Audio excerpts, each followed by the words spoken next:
जमाने की बात है। शानदार नूर महल की दीवारें सूरज की रोशनी में चमकती थीं। इसी महल में रहती थी एल्रा, एक खूबसूरत, मासूम और नर्म दिल लड़की जो अपने नाम की तरह नूर से भरी हुई थी। मगर महल में उसकी जिंदगी उतनी रोशन नहीं थी। उसकी सौतेली माँ मल्लिका जोहरा और सौतेली बहन नाज एल्रा की मासूमियत से जलन रखती थी। वक्त के साथ एल्रा के वालिद एक सफर पर गए और कभी वापस न आए। अब महल पर जोहरा का पूरा राज था और एल्रा एक शहजादी से सिर्फ एक मामूली नौकरानी बन चुकी थी।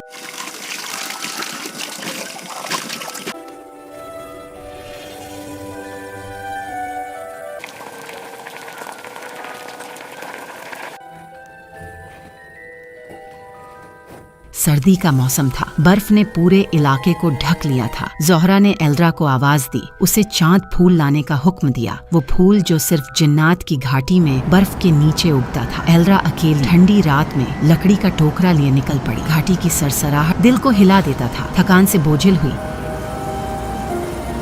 एल्रा एक टूटे हुए पत्थर पर बैठी रो रही थी। तभी उसने नीचे एक छोटा सफेद सांप देखा। जख्मी, बेचारा, मासूम। उसने डर के बावजूद सांप को उठाया, उसके जख्म पर पट्टी बांधी और अपने टोकरे में छुपा लिया। वो नहीं जानती थी यह कोई आम सांप नहीं था। यह था नाग राजकुमार एरियन, जो एक पुराने श्राप के कैद में था।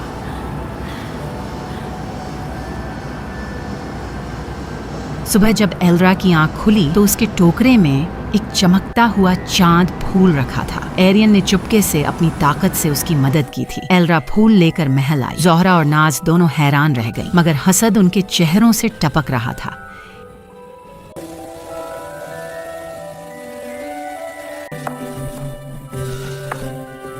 एक हफ्ता बाद जोहरा ने फिर फरमाइश की, सनबेरीज जो गर्मियों में उगती हैं, लेकिन इस वक्त सिर्फ हिमालय की चोटी पर मिल सकती थी। एल्रा थक चुकी थी, मगर वो जानती थी एरियन मदद करेगा। एरियन ने उसकी हथेली पर एक सफेद कमल का निशान बना दिया, एक मैजिकल सिंबल जो हर बुराई से बचाने के लिए था। और फिर उसने एल्रा को सनबेरीज दिलवा दी। जोहरा की आंखों में अब जलन से आग भड़क गई थी। कुछ दिन बाद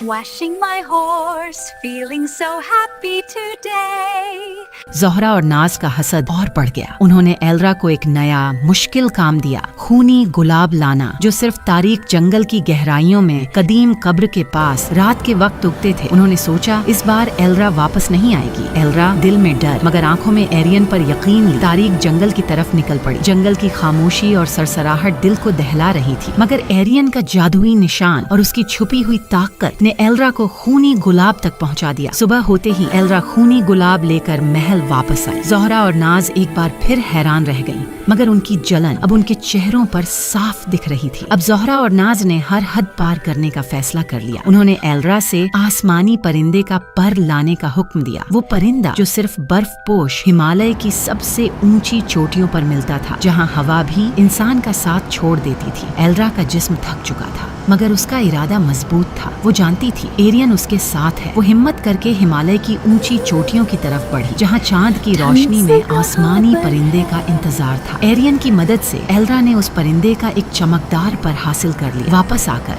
जब एल्रा ने वो पर जोहरा और नाज को दिया तो उनकी आंखों में जलन की जगह अब खौफ और नफरत भर चुकी थी। एक दिन जोहरा ने एल्रा को मारने का फैसला कर लिया। उसके खाने में जहर मिला दिया। जैसे ही एल्रा ने प्याला छुआ, उसकी हथेली पर सफेद कमल चमक उठा, जैसे उसे खतरा समझा रहा हो। एल्रा ने प्याला जोहरा के सामने रख दिया। जोहरा घबराकर उसे अपनी तरफ खींचती है और उसी पल नाग राजकुमार एरियन अपने असली रूप में वहां प्रकट होता है।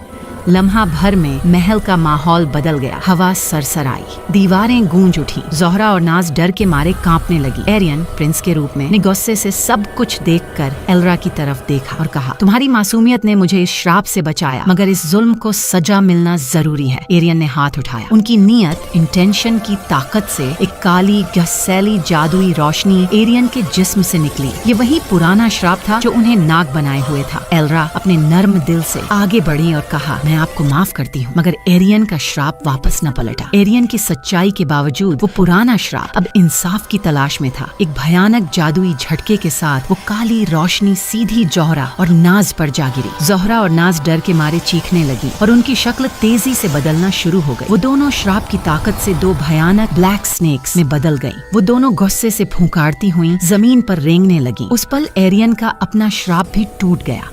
वो अब मुकम्मल रूप से एक शक्तिशाली राजकुमार था और वो पुराना श्राप अब हमेशा के लिए दो नाग सांपों में कैद हो चुका था। एरियन ने एल्रा से नर्म मुस्कान के साथ निकाह की गुजारिश की। महल में पहली बार खुशी की आवाजें उठी। दोनों काली सांपें जोहरा और नाज गुस्से से फुंकारते हुए महल चलकर जंगलों में गायब हो गई, हमेशा के लिए अपने किए की सजा पाकर। और इस तरह प्रिंसेस एल्रा और प्रिंस एरियन ने नूर महल पर रहमदिली, इंसाफ और प्यार के साथ राज किया, जहां उनकी रोशनी हमेशा चमकती रही।